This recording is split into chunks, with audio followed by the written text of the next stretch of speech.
আজি চিডিলিং demand coordination কমিটিৰ মিটিংখনত আপুনি সভাপতিত্ব কৰা বুলি গম পাইছোঁ। যোৱা 21/11/2025 তাৰিখৰ প্ৰতিবাদী কাৰ্যসূচীৰ পিছত পৰৱৰ্তী কাৰ্যপন্থাৰ সম্পৰ্কে আলোচনা আৰু 26/11/2025 তাৰিখ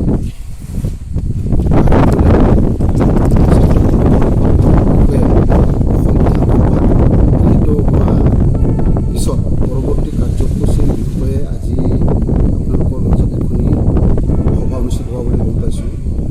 ইয়াত কি আলোচনা হ'ল অলপ থুলমূল জনাব নেকি? ধন্যবাদ। ব্লগ মেকাৰ বুছ সংবাদদাতালৈ প্ৰথমতে আপোনালোকলৈ মই ধন্যবাদ জনাইছোঁ। আজি যোৱা 21/11/2025 তাৰিখে আমাৰ সংমাৰীত বিভিন্ন ডিষ্ট্ৰিক্টৰ পৰা কাৰ্বি জাতীয় দল সংগঠন আহি ইয়াতে সমবেত হৈছিল আৰু এই সমবেতৰ প্ৰতিবাদী কাৰ্যসূচীৰ মূল বিষয় আছিলে যে আমাৰ চিডলিং ইছ্যু লৈ পেলাই এই চিডলিং ইছ্যু লৈ যিহেতুকে দীৰ্ঘদিনীয়া এটা কাৰ্বি জাতীয় এটা সমস্যা, এই সমস্যাটো আজিৰ সমস্যা নহয়, বহুত দীৰ্ঘদিনীয়া এটা সমস্যা। আমি প্লেন্সত থকা কাৰ্বিসকলে ভুক্তভোগী হৈ আছোঁ। এই বিষয়লৈ তাৰপিছত স্বায়ত্তশাসিত পৰিষদৰ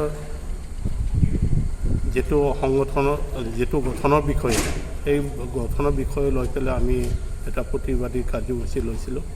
এই কাৰ্যসূচীটো লৈ আমি আজি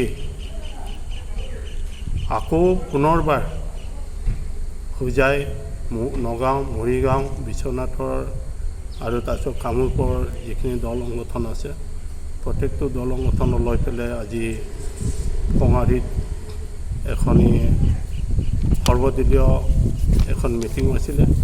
এই মিটিঙত আমি নিজৰ এটা দীৰ্ঘদিনীয়া যিটো সমস্যাক লৈ পেলাই কেনেকৈ কি পৰৱৰ্তী সময়ত কি ধৰণৰ কাৰ্যপন্থা লোৱা হ'ব সেই বিষয় লৈ পেলাই বিতংকৈ আলোচনা হৈছে।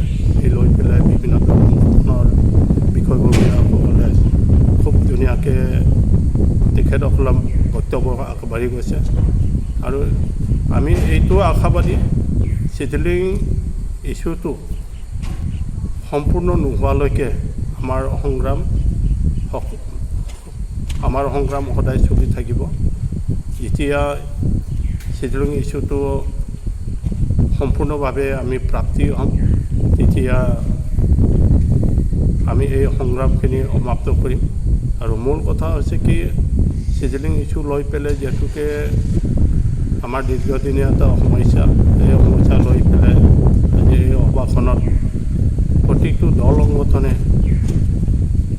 এক কথাৰে সজোৰে তেখেতসকলে সংগ্ৰাম চলাই যাব আৰু ইয়াতে চিডলিং ডিমাণ্ড কোঅৰ্ডিনেশ্যন কমিটিক সকলো সংগঠনে সহযোগ কৰিব।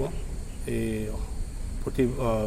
প্ৰতিবাদে হওক, বিভিন্ন ধৰ্ণা অনুষ্ঠিতে হওক, আমি যেতিয়া কাৰ্যসূচী ল'ম প্ৰত্যেকটো কাৰ্যসূচীতে তেখেতসকলে আমাক সহযোগ কৰিব আৰু আমিও এই লৈ পেলাই আশাবাদী কোঅৰ্ডিনেশ্যন কমিটিয়ে। তো যেতিয়ালৈকে সফলভাৱে চিডলিং ইছ্যু এই সমস্যাটো সমাধান নহয়, তেতিয়ালৈকে আমি আমাৰ কাৰ্বি জাতীয় বিভিন্ন দল সংগঠনে সংগ্ৰাম চলাই যাব।